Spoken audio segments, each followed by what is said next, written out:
Tonight we present The Secret Laboratory of Warsaw. April 1942, Warsaw, Poland. Amid the shadows of the ghetto, clandestine agent Jakub Kowalski cautiously navigated a narrow underground passage.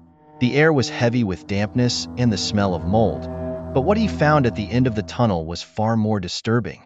Before him lay a secret Nazi laboratory filled with scientific equipment and scattered documents. In the center of the room stood a stretcher with leather straps stained with dried blood. A shiver ran down Jakub's spine. What inhuman experiments were being conducted here? Warsaw under Nazi occupation was a place of despair and resistance. The ghetto, established in 1940, housed hundreds of thousands of Jews in inhumane conditions. The city, divided and under constant surveillance, was a cauldron of tension and fear. In this oppressive environment, the Polish resistance fought to survive and sabotage the enemy. Jakub, a member of the resistance, had discovered the tunnel by accident while searching for an escape route for the ghetto's inhabitants. The Warsaw Ghetto was a place of indescribable suffering. Its narrow, overcrowded streets were filled with desperate people struggling to survive each day. Food was scarce, and disease spread rapidly.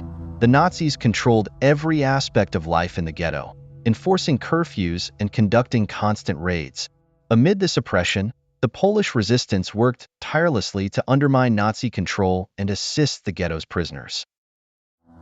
The discovery of the laboratory was not only unsettling but raised urgent questions. Jakub knew he had to report it to his superiors, but he also realized that every moment mattered. He decided to investigate further, searching for clues about the experiments being conducted there. He found jars of chemicals, documents in German, and photographs of individuals subjected to tests. Among the papers was a letter signed by a Dr. Heinrich Müller, detailing experiments on ghetto prisoners. Jakub realized he had stumbled upon something far greater than he had imagined. The documents mentioned complex scientific terms and references to genetic experiments. The photographs showed people with expressions of agony and despair, some bearing visible deformities.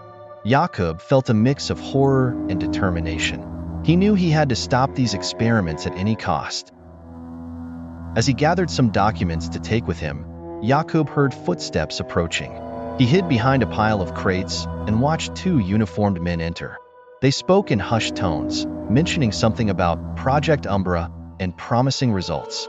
Jakub held his breath. After the men left, he emerged from his hiding place and hurried back to the ghetto. That night, during a secret meeting, he shared his discovery with other resistance members. The news of the laboratory and its experiments caused shock and horror. The resistance decided they had to act swiftly. Jakub and a small group of agents planned to infiltrate the laboratory to gather more evidence and, if possible, sabotage the experiments. However, just as they were about to leave, a traitor among them revealed their plans to the Nazis. Jakub was captured and brought to the laboratory, where he came face to face with the sinister Dr. Müller. "Welcome, Agent Kowalski," Müller said with a cold smile. "It seems you'll be our next test subject." Jakub was strapped to the stretcher at the center of the laboratory. The cold light of fluorescent lamps illuminated his sweat-drenched face.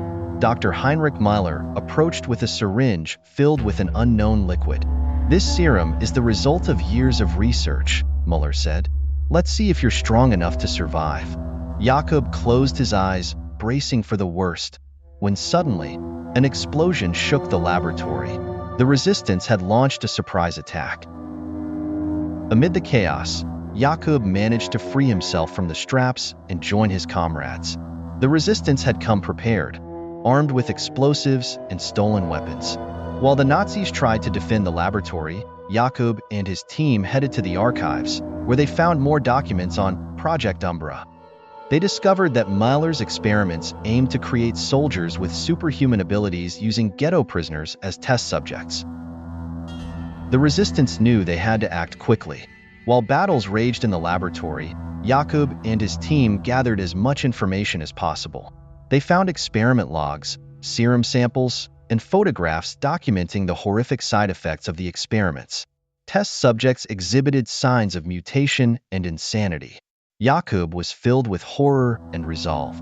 These experiments had to be stopped at all costs.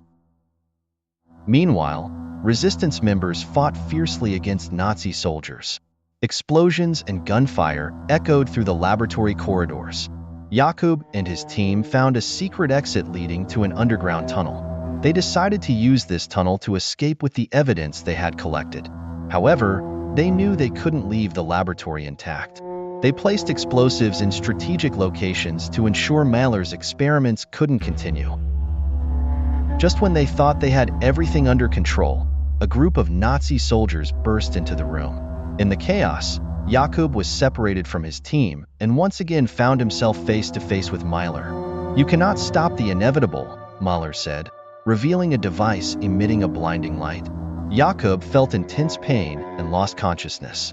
When he woke, he was in an unknown location surrounded by hooded figures speaking a strange language. Jakub soon realized he had been transported to a secret facility where Mahler's experiments had advanced far beyond his worst fears. The hooded figures turned out to be scientists working for Mahler, perfecting the serum to create an invincible army. However, Jakub discovered a fatal flaw in the serum. Those injected eventually lost their sanity and became uncontrollable. Armed with this knowledge, Jakub managed to escape and return to the ghetto, where he shared his findings with the resistance. The resistance quickly organized a coordinated attack on the secret facility. Using the information Jakub had gathered, they infiltrated the site and sabotaged the experiments. They planted explosives in the laboratories and freed the prisoners who had been subjected to the experiments. The final confrontation was brutal. The Nazi soldiers defended the facility fiercely, but the resistance was determined to stop the experiments at all costs. Jakub faced Mahler in hand-to-hand combat. "You cannot stop progress," Mahler shouted as he tried to inject Jakub with the serum. But Jakub disarmed him and destroyed the serum. With one last effort, he activated the explosives and escaped the facility just before it exploded. Jakub's final report detailed the horrors of Project Umbra and the bravery of the resistance. Although many lives were lost, they succeeded in destroying the laboratory and halting Mahler's experiments. However, the report also warned that some documents and serum samples had disappeared, suggesting that the Nazis might attempt to continue their experiments elsewhere.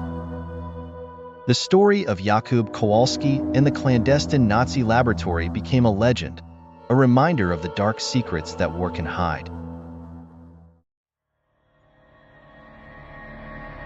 The questions don't end here, nor does our pursuit.